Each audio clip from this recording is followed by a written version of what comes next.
Hey friends, welcome back to my channel.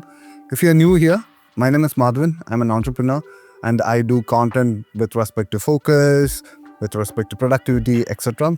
So recently I picked up this book called Stolen Focus by Johan Harari, and honestly it hit me very hard. If I'm being real, I have noticed that my focus has been hitting very worse, and whenever I used to sit down and work, within 5 minutes or even less than that, my focus shifts. So this book helped me understand why I do that. And in the book, Harry makes a pretty bold claim that our focus isn't just slipping, it's being basically stolen. And once you hear his arguments, you start to see how much of it is true and it makes sense for you, and it made sense for me. So the number one claim Harry makes is it's not our fault or it's not your fault. Because for years, I thought my distraction was down because I didn't have any self-discipline or I lack time management skills or something like that. But Harry argues it's not really our fault. See, the world around us, from our mobile phones to the food we eat, is literally engineered to keep us really unfocused. So once I realized that, I stopped beating myself every time I lose attention. And the second point he makes is tech is stealing your attention, because the endless scrolling in Instagram or TikTok if you use, that's not accidental. Those are designed for you to scroll endlessly and basically to hijack your brain chemistry. See, the notifications, the likes, the dopamine hits, they are part of a business model where your time is the product. Once I understand that, I started treating my phone less like a tool and more like a casino slot machine that I need to guard against it. I need to play it right. And the third point he argues is focus needs an environmental design change. And here's the thing which he argues. You can't just try harder to concentrate. And willpower isn't enough to focus. Focus thrives in the right environment. And he says that he started experimenting with himself leaving his phone in another room. I also feel that it works because you are designing your surroundings to support focus instead of relying on some random force. And the fourth point, and this is where the book surprised me, because it's not just about personal hacks. Harry says that attention is also political. So if schools, workplaces and governments don't step up, whether that's redesigning classrooms or holding tech companies accountable or even changing city designs, then even the best personal habits won't be enough. See, this thought itself shifted my entire thinking or entire thought process behind focus, basically.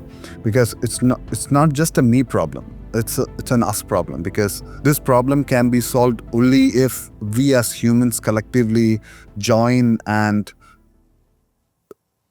together find a solution for this problem. Now, the fifth point, focus equals meaning. And here's the heart of it. Because when you manage to protect your focus, life feels richer.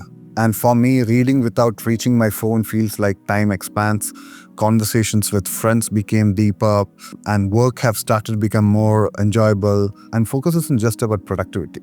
It's about living fully and completely and immersing in the work you do, and it becomes an art form by itself. And now the sixth point, sleep is the cornerstone of focus. One of the simplest, most practical takeaways from this book is protect your sleep.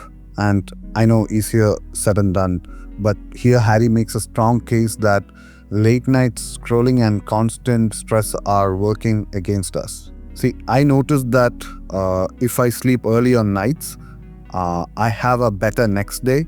And next day will be full of focus, and next day will be more productive, I would say. And I have told this in multiple videos in my channel. So it's like a secret cheat code for attention, having a good sleep. Now the seventh point he makes is really disturbing, because kids are losing focus too.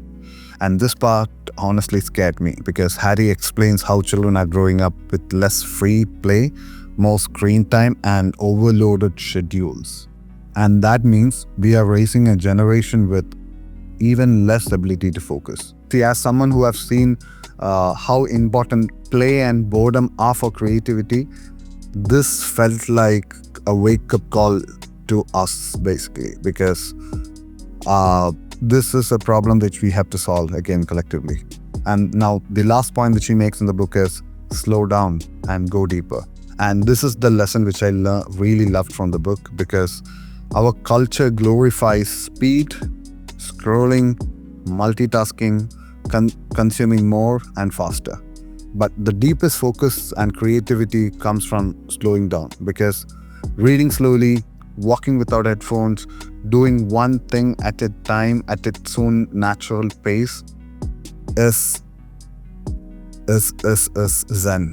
It sounds very simple, it sounds doable, but it's almost radical in a world which is obsessed with speed. So if you are ever feeling distracted, or if you feel that you are lost most of the time, it's not your mistake, believe that. And the good news is you can start reclaiming your focus in small ways. And for me, it's been things like phone-free walks, protecting my sleep, and carving out sacred time for my deep work, having a flow state, etc. And if you have found this video helpful, subscribe to this channel for more such videos. And I am building my own journaling app, which I have been using for some time, but I'm just releasing it to the public soon. So I'll leave the waitlist link below. Feel free to subscribe so that I can send you across the first version of the app for free. Thank you, and see you in the next.